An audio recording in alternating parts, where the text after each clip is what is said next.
it has come to our attention that Africans, people who are first generations or second generations in this country who came from the continent of Africa, feel that they should be included in Black American history. But they also believe that we mainly speak about slavery when it comes to Black American history. And that was baffling to me, because from the time that I learned about our history in grammar school and so forth, we talked about all the amazing accomplishments that our people achieved, not just slavery. So I was like, where do you guys get that notion? Is that just another way you guys can low-key demean us and make it seem like, you know, we just have a one-track way of thinking? And why do people have such an issue with us talking about the past? Why is there an issue? Is it because, you know, hearing about the past is like it makes you uncomfortable, or does it make you feel insecure? Because seeing how we have, the reason why we like to talk about the past, I don't know about us liking, but we're not ashamed of the past, because look at us now. And the reason why it should be something to celebrate what we have accomplished. I'll be back.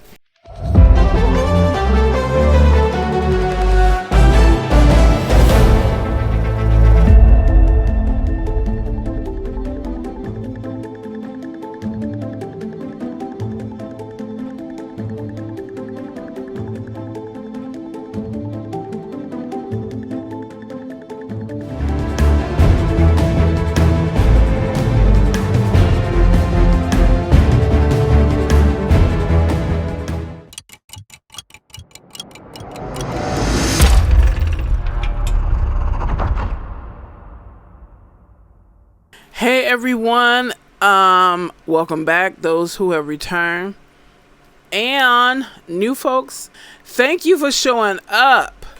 Now let's jump into this. As I was saying, I believe that we should celebrate where we are today, because it was so many things that was put in our way, and those who keep denying it, oh God, I'm not talking to you. I'm talking to ones who are not afraid or ashamed to admit that there were unusual obstacles put in our way to maintain their manufactured position that did not come about naturally. And then could you imagine if the people or generations before us did not tell us what happened in the past? Could you imagine what they say, if you don't know the past, you're liable to repeat it? Could you imagine us not knowing about slavery, not knowing about Jim Crow, not knowing about all the things that were intentionally done to us to disenfranchise us? Imagine it being done to us again, because we ignorantly didn't know that it was done to us in the past, right? So imagine us all, I'm talking about Black Americans, FBA, in the fields, working the fields, still working, pulling cotton and sweating, doing hard laborers work for nothing. And then them coming and saying, what you're doing is very great, not only for you, but for the economy. And we're like, yes, I'm so glad we can help. So glad we can oblige. This is our mentality, because we thinking we're doing a great thing. You know, we got a job, we're getting paid.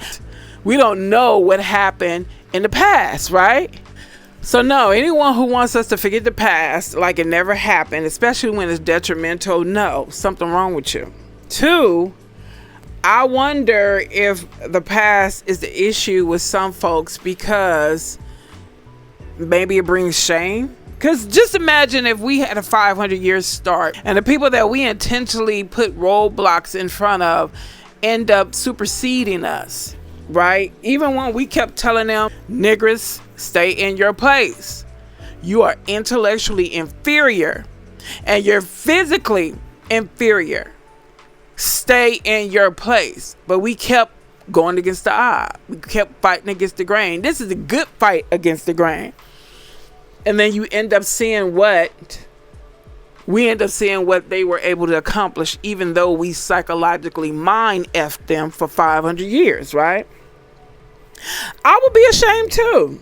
I wouldn't want to hear about the past either. And then you know that saying, what John Kennedy said, this one right here. Ask not what your country can do for you. Ask what you can do for your country. Yeah, I think that people who did not do much in this country, no, you should not ask, what can this country do for you?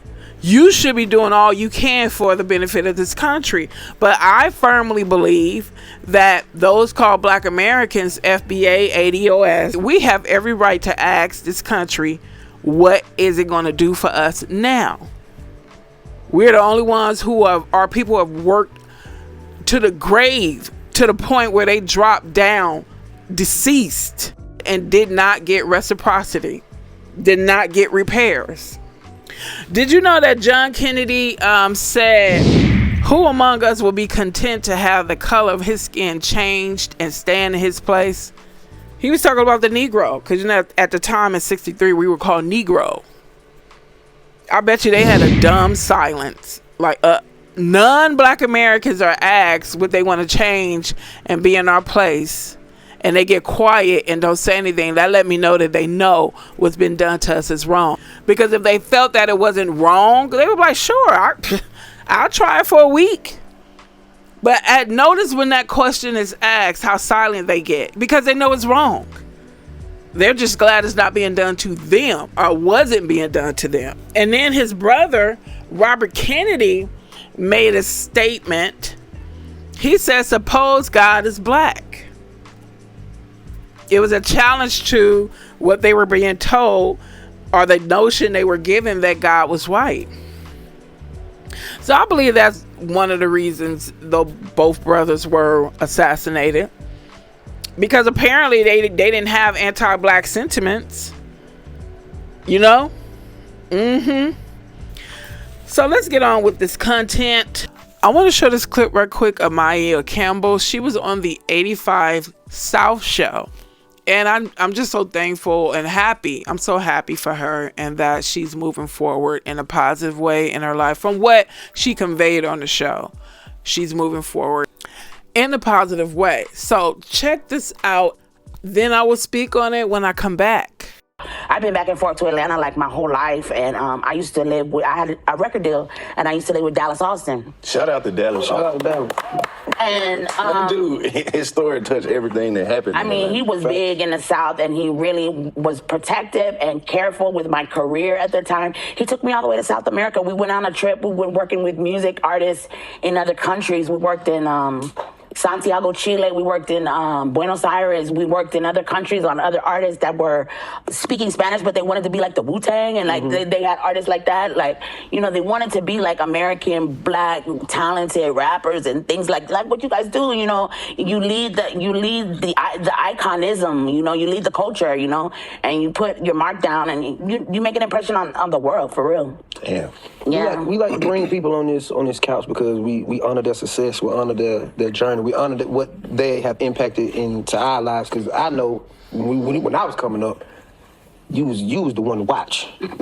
You was the one. You hear me? You still is the one to watch. You understand me? Boy. So it's just an honor just to even have you here. Thank you. The part where she said they went to Spanish countries and they wanted to learn. They wanted to emulate Wu-Tang. They wanted to learn our essence, right? They wanted to learn what makes us do what we do and be so successful at it. And when we do things, we make it look so easy. You know, that's a not just a talent and skill. That is a gift from God. And they want to learn this, and they've been trying to duplicate and imitate us forever. When rap started, before it started, it was just things our guys did in the hood. You know? And if you look at clips, there are clips of our people doing this back in the 40s and the 50s, rapping. Stop, steal, and listen to me. God walked down to the bandit scene. He declared that he was a simple man, and then he decided to destroy. Before it became commercialized. What I don't like is how so many groups imitate us, try to duplicate us, I've been hearing a lot of my people say destiny swap, trying to steal our essence, which is a part of our soul. They run off, learn us, watch us, try to duplicate us, run off, and add their little twist to it, rendition to it, and then come back in our face and say, yeah, what?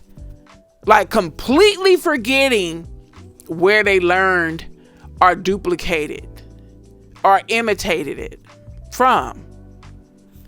So I did this video, as I said, I don't know if I said it in the beginning of the video, because word on the internet street is a lot of people from the continent of Africa feel that they should be included in Black American history. So let me read this this little, I'm just gonna take some excerpts out of this article that I found talking about how Africans feel about Black history, American Black history, and how they feel they should be included. Jesus Christ, check this out. It's baffling to me because you wonder what kind of contributions did you apply to this country as a whole? You know, not even just speaking on our community, but what have you applied to the entire country that makes you feel like when we're discussing Black American history, you should be included? Is that entitlement? Is that trying to steal our destiny, as some Black Americans say? I mean, what is that? Okay. Many Africans in the diaspora members argue Black History Month should better incorporate continental African history and achievements, moving beyond a sole focus on slavery and American civil rights. Proponents say this inclusive approach connects global Blackness, honors the full heritage, and provides necessary context for the African diaspora. So other groups don't have to do that. You're not asking Jamaicans to, include you, Caribbeans, Haitians, a fuller narrative. Check this out. Proponents argue that focusing only on the 1619 or slavery ignores thousands of years of African history, culture, and civilization, which are crucial for understanding the full story of Black people. First of all, we don't just focus on slavery. We celebrate all of our great achievements. And like I said, whatever we have achieved in a country that was solely trying to keep us in chains, those are great achievements. Especially learning how to read. It used to be a crime. It used to be a crime for us to learn how to read. Okay. Black History Month is seen as a way to celebrate Blackness globally, requiring continental Africans to be at the forefront of the narrative. They feel like they should be at the forefront. My question is why? If I built a mansion by myself, does that give you a right to be at the forefront when I explain how I did it? I'm going to give all the credit and honor to you when I built it. Okay, let's go on. Diverse representation, including modern African history and achievements, highlights the diverse cultures within the African diaspora. Addressing the diaspora, some argue that because many Black people in the U.S. have direct recent connections to Africa, their heritage is often missed in the traditional U.S.-centric focus of Black American history. Oh boy, it's irritating me just reading this. Focus on U.S. experience. Some feel Black History Month in the U.S. is deeply rooted in the American experience, particularly the history of slavery and the civil rights movement. And what else should it focus on? What else should we focus on? That's just like someone going to prison and they come out talking about what somebody else went through when they went to jail or another prison. That ain't got nothing to do with me. Why can't I focus on me and my life and my history and my country? So in other words, you want to come and overshadow us. You want us to abandon us, our experience, our ancestors, our family's experience, our generation of family experience in this country and speak on you. You don't even do that for us. Ooh, Lord. Okay.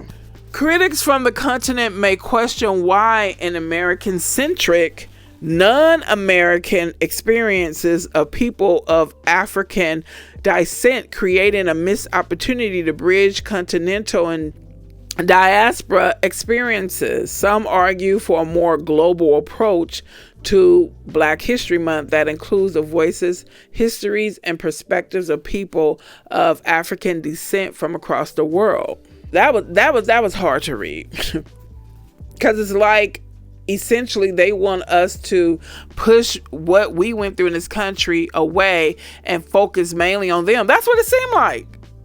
That's what I'm grasping. Hey, enough of you guys talking about what you went through in this country, whether it's good or bad. Let's start focusing more on Africa. We need you to pull us up out of the depths of obscurity and hopelessness, talk about us and pull us up above you. That's what you want us to do. That's basically what you want us to do. You want us to come in and pull you up. How much more can we pull you up? When we used to celebrate you guys, when we tried to embrace you, you told us what? Class, what did they say? We're not Black.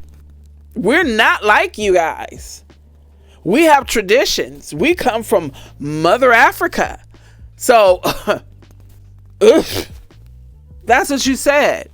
So now we said, okay, well, we're going to focus on ourselves. So nobody else is there. So let's just focus on us. Now it's, oh my God, you guys are xenophobic.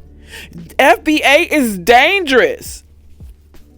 So that means if you're calling our lineage dangerous, that means yours is too.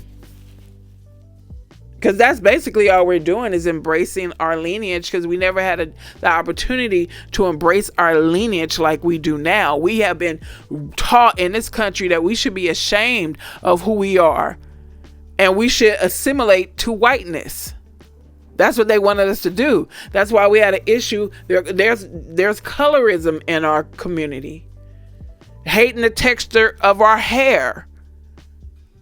Our full lips, there was a time that they talked so bad about Black American women having full butts. Everything about us, they hated it. Our nose, all that. Now they're trying to come in and look like us and then rub it in our face. I mean, it's funny how can you look better than the original? You have some of our men that get with these other women, and then I swear I'll be like thinking they're a light-skinned Black woman. The way they conform their bodies and skin tone and their vernacular. You know, every community has a different vernacular, so stop. Okay, let me read a little bit of this article. Oh, Jesus Christ. It starts off, or the excerpt that I got said, I asked a few of my East African friends who I thought would have a lot to say on the topic, and after a surprising amount of resistance to talk about it at all, I got an interesting response. Black History Month is about African Americans, and it's predominantly the history of slavery and the struggle to overcome it. Here's the thing. Like I said, I don't understand where they got that. Where have they gotten that we only talk about slavery? And then, like I said, why is it an issue talking about it? Do they realize how oppressed our people were? That, people are Black, our people are still dealing with acknowledging each other warmly in public. You could be somewhere and it'd be two of y'all. Two of us, and we'll walk past and won't even look at each other. As soon as we connect eyes, we avert our heads. I've seen it, and I've done it too. That was ingrained in us. And in 2026, some of us still doing it. So look how long it took us to pull those layers of that oppression off of us. Why I gotta avert my eyes? But I also do realize it's not just slavery. There are people who are what you call introverts. It doesn't matter what color. They don't function well in public with people. I get that part. But you could tell sometimes when it's not that. It's like, wait a minute, it's only two of us. So let's not be too friendly. That came from slavery. Okay, let me continue. Every year, the United States, Canada, Ireland, and UK, and a handful of other countries celebrate Black History Month with a variety of colorful events. I didn't know that. I didn't know other countries celebrated along with us. Ranging from film screenings and poetry readings to lectures at universities and special television programs. This year, the theme is Black Resistance. I didn't even catch the year that this article was published. Meant to capture the ongoing need for Black communities to resist oppression, subjugation, second-class citizenship, and racial violence. On the African continent, however, it is a different story.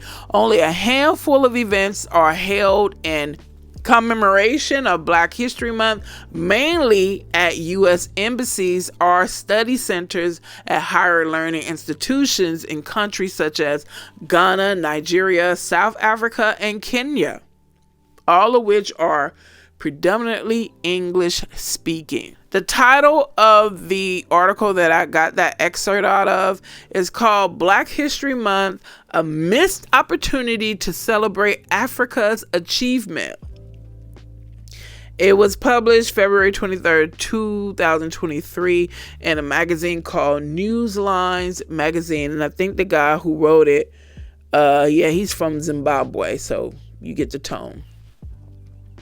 You understand the tone, right? Now I want to talk a little bit about the father of Black history, just in case, there's some people here who don't know.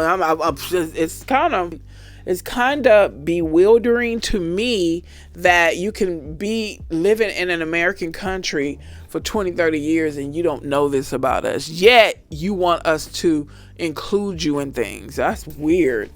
Okay, let's go on. Black History Month started in 1926 as Negro History Week by historian Carter G. Woodson. I did a short on him when I first did this channel 2 years ago. I might include the short in here because he said some things about oppression and relying on tools created by people who are the oppressors.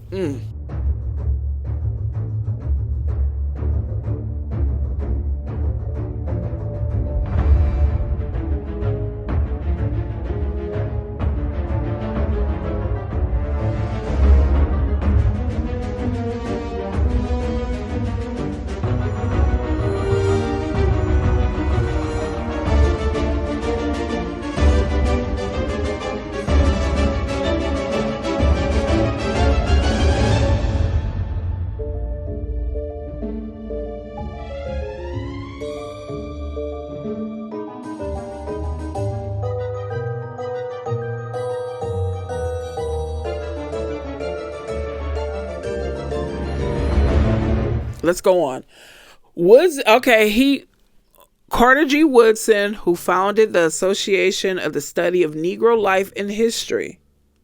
Now it's called ASALH, to promote Black history, choosing February to align with Abraham Lincoln's and Frederick Douglass's birthdays, and was officially recognized by President Gerald Ford in 1976 as a month-long observance. Let's talk about some of the key milestones of Mr. Woodson. 1915. Carter G. Woodson established the ASNLH in Chicago, aiming to research and promote Black history.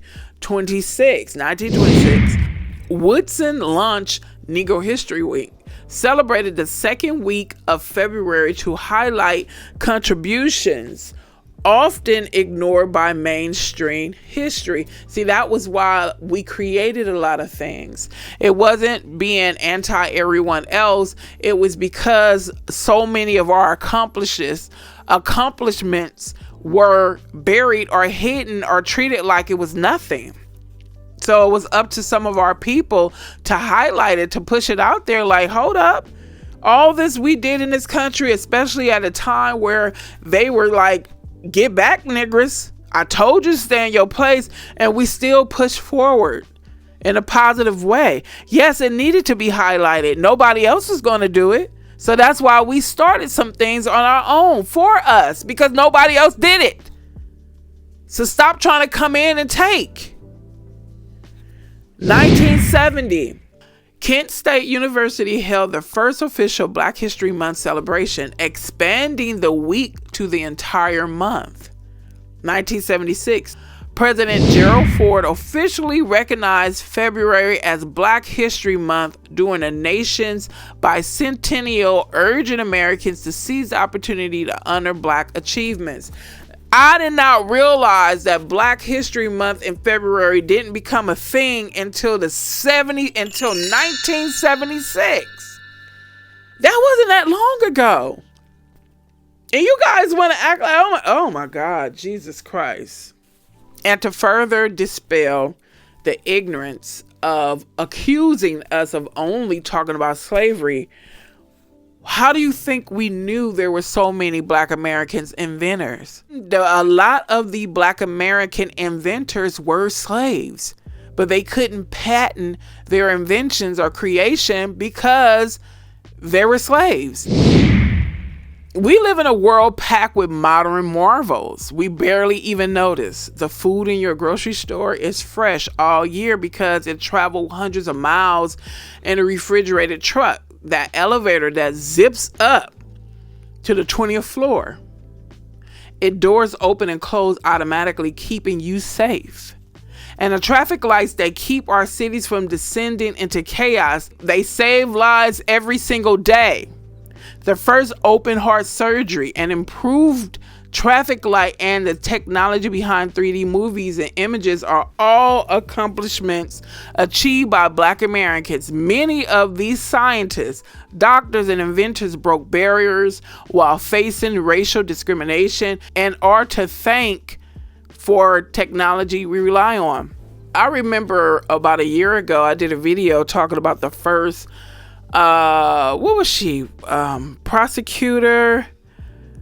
And her title, she was a prosecutor, but it was something else. In New York, she's the first Black woman prosecutor in New York. And then I was going to do a video talking about the first Black woman who was admitted into medical school. So, like I said, we talk about a variety of great accomplishments, and I say they were great. And Black Americans, don't you ever let anyone try to belittle our accomplishments. If they have gone up against the oppression and obstacles put in our way, maybe they wouldn't be so hateful and envious and jealous. It's like, you want this, but did you put in work? What did you go through to want to have this that we have? I said in a video that I learned that the American Medical Association had to come out in 2008 and apologize for hindering our people. And that's why the number of medical doctors, Black American medical doctors, is so small compared to other groups, because we were hindered. And that's what you guys wanted to keep ignoring and accusing us of lying about. No, Black Americans, you're just being lazy. It was never that. We didn't have the opportunity to be lazy, because I'm going to tell you something, smart ass. If we were really lazy, we would not exist. So let's go on. What if the story we've been told about who built this world isn't the whole truth? It's not. It's never been the whole truth. History books tend to celebrate a few familiar faces. We see pictures of Thomas Edison and Alexander Graham Bell, and we're taught to call them the architects of modern age. But in the shadows, a different story was unfolding, one of incredible genius that was systematically ignored. Imagine inventing something that would change the world only to be legally forbidden from putting your name on it. Imagine watching your creation become famous while you remain a ghost. This is the story of the brilliant Black inventors who were banned from owning their ideas, but went ahead and invented the future anyway. To get how this happened, you have to understand the system itself.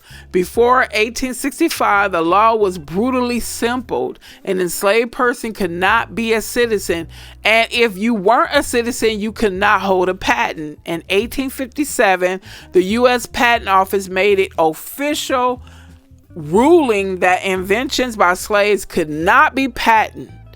Not by them and not even by their owners, because the owners wasn't the true inventor. Wow, I didn't know that. Ugh. I was told that the owners got the patents. Okay. An idea without a legally recognized owner was an idea up for grabs. Jesus Christ. So who got them? If the owner couldn't do it, who got? Okay.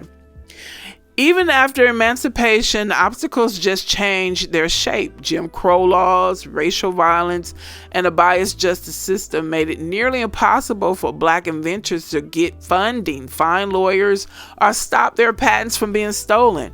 Many were forced to sell their world-changing ideas for pennies, or use white partners as a front just to get their inventions out there. Getting a patent was a nightmare, often requiring patent attorneys located in white-only business districts.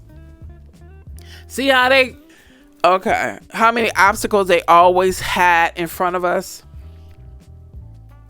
This wasn't just an oversight. It was a system designed to separate black genius from its reward and recognition. And yet, against these impossible odds, their contributions became the very pillars of our modern lives. The story of their unbreakable legacy isn't just inspiring, it's a long overdue correction to the history books. They had inventions, like I said, from slaves during the antebellum period. During the antebellum period, enslaved people and free black inventors made significant contributions to technology, though enslaved people could not hold patents. Inventions attributed to or created by enslaved individuals include the cotton gin developed from enslaved people's idea for a seed comb to mechanize cotton processing, and the sugar evaporation process. That was done by Norbert Relu, who modernized the sugar industry. Other black inventors patented the first dry cleaning process, Thomas Jennings, and the first corn planting machine. Inventions often stemming from enslaved people's work. Eli Whitney's cotton gin. The widely cited invention of the cotton gin in 1793 built upon existing ideas and labor of enslaved people who had developed methods for separating seeds from cotton fibers. Whitney's inventions dramatically increased the speed of this process, making cotton a highly profitable crop and expanding the demand for enslaved labor in the antebellum South. See, that is why we need to keep telling our own history, because if you rely on other people, they're going to cut out a significant part or important part of our history, making it seem like all we were subservient, scary people working in the fields. And that's not true. If you know how defiant and rebellious our people were when they were enslaved, and I say rebellious in a good way, like we are not bowing down to you, and we have never bowed down to them. That's what pisses them off the most. And you can't tell the story of our great accomplishments without talking about slavery, because a lot of the great accomplishments we have came when we were our people were in the bowels of hell on this earth. Talk about if you guys focused on your culture and your history that you guys come off like you're bragging about, you wouldn't be so focused on us. Let's go on. Sugar cultivation. An enslaved workforce produced the first commercially successful crop of granulated sugar in Louisiana in 1795 with guidance from skilled free black chemist Antoine Morin. Then you have Louis Latimer, the man who truly lit up the world. When you think of the light bulb, you think of Thomas Edison, but his first bulb with his paper filament burned out in minutes. It was more of an expensive and practical toy for the wealthy than a world-changing invention. The light bulb didn't really change the world until a man named Louis Latimer got involved. Latimer was the son of a formerly enslaved people who escaped to freedom. A self-taught draftsman and engineer, his talent was impossible to deny.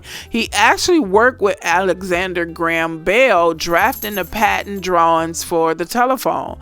But his most brilliant work came in the 1880s, when he decided to fix the light bulb's fatal flaw. Latimer invented a new kind of filament made from tough, long-lasting carbon. He then patented a revolutionary manufacturing process that made these better filaments cheap and easy to make. His inventions was the key that turned the light bulb from a short-lived curiosity into a practical, affordable source of light for everyone. It's what made lighting up our homes and streets a reality. While Edison gets most of the credit, it was Latimer's genius that made the light bulb a commercial success. Edison knew it too. He hired Latimer to join his exclusive research team, the Edison Pioneers, where Latimer was the only black member. He was so crucial that he was put in charge of defending Edison patents and even wrote the book on the Edison lightning system. Yet, for more than a century, his name was mostly lost to history. He wasn't banned by a single law, but by a system that chose to celebrate one man while ignoring the indispensable contributions of another. So the next time you flip a switch, remember it was Louis Latimer's ingenuity that made that light reliable and affordable to the world. We always thinking of how to make things easier, and it ends up helping so many people. The same people that it helped are the people who talk the most ridiculousness against us. Let's talk about Frederick McKinley Jones, the man who made the modern world fresh. Take a walk through any grocery store. See that fresh fruit in the middle of the winter? The dairy from halfway across the country? None of that would be there without the work of Frederick McKinley Jones. Jones was mostly self-taught mechanical engineer with a mind that just didn't quit. By the end of his life, he had more than 60 patents for everything from x-ray machines to movie theater equipment. But his most game-changing invention came from a simple complaint. In the 1930s, a trucking company owner was frustrated that he couldn't ship fresh produce over long distances without it spoiling. Back then, the only option was to load trucks with ice, which was messy and didn't work very well. So Jones got to work. He designed and patented the first practical, automatic, and shockproof refrigeration system for trucks. It was a small self-powered unit mounted under the trailer that could keep food cold for hundreds of miles. He and his business partner then founded the U.S. Thermal Control Company, which you might know today as the multi-billion-dollar Thermo King Corporation. The impact was huge and immediate. During World War II, Jones' technology was critical, used to transplant blood plasma, machine, and food to soldiers on the front lines, saving countless lives. After the war, his invention completely changed the food industry. For the first time, fresh food could be shipped anywhere, any time of the year. This didn't just change what we eat. It created a modern supermarket and gave millions of Americans access to healthier, more diverse diets. And though Jones was the first Black American elected to the American Society of Refrigeration Engineers and was awarded the National Medal of Technology after his death, his name is nowhere near as famous as it should be. He wasn't just an inventor. He was an architect of the global supply chain. Every fresh meal you eat, every life-saving machine shipped across a continent is possible because of his genius. Let's talk about Garrett Morgan, the man who engineered our safety. In early 20th century, American cities were exciting but also incredibly dangerous. Fires in crowded buildings were often a death sentence for firefighters who had no way to breathe through the smoke, and the new chaos of cars at intersections led to horrific accidents every day. One man, Garrett Morgan, saw this danger and decided to invent a safer world. The son of formerly enslaved people, Morgan was a relentless and brilliant inventor. After watching firefighters struggle against toxic smoke, he developed a safety hood, a canvas hood with long tubes that drew cleaner air from the floor, basically creating the first gas mask. But this was the 1910s, and he knew many all-white fire departments wouldn't buy a life-saving device from a black man, so he hired a white actor to pretend to be the inventor while Morgan disguised himself as an assistant named Big Chief Mason to demonstrate how well the hood worked. His courage was just as impressive as his mind. In 1916, a tunnel under Lake Erie exploded, trapping 32 workers in a pocket of poisonous gas and dust. The first rescuers who went in were overcome themselves. Someone at the scene remembered Morgan's safety hood and called him in the middle of the night while others hung back. Morgan and his brother put on the hoods and went into the toxic darkness again and again, saving 2 men's lives and recovering 4 bodies. The rescue was national news, but it also outed him as a black man. Instead of orders flooding in, sales actually dropped. The very people whose lives his invention could save turned their backs on him because of prejudice. Undeterred, Morgan turned his attention to the streets. After witnessing a terrible crash between a car and a horse-drawn buggy, he saw the problem with existing traffic signals, which only switched between stop and go with no warning. He designed and patented a 3-position traffic signal, including a caution light, what we now call the yellow light. This gave drivers time to clear the intersection and dramatically cut down on accidents. He eventually sold the patent to General Electric for $40,000, and his concept became the global standard we still use today. Garrett Morgan wasn't just an inventor. He was a guardian. He faced down racism to engineering the system that protects us every day, often without us ever knowing his name. And that is sick that you didn't want to buy a device from him that saved lives because you're prejudiced ass. So again, I'm saying to you melanated immigrants, how have you contributed? What fires and harsh storms and weathers did you endure in this country to feel like you're entitled to be included in our history? All right, folks, that's it. I wasn't trying to make this video long. I was just, how do we go from coming to this country and not wanting to align to us to like trying to force yourself on us? How do we even get here? How do we get from being treated like we were the plague, the bottom of the barrel, to trying to force yourself on us? How do we even get there? Can anybody tell me? I guess not. All right, folks, I'm out. Thank you so much for your time and attention, your support. Have a great day, and I will see you guys in another video.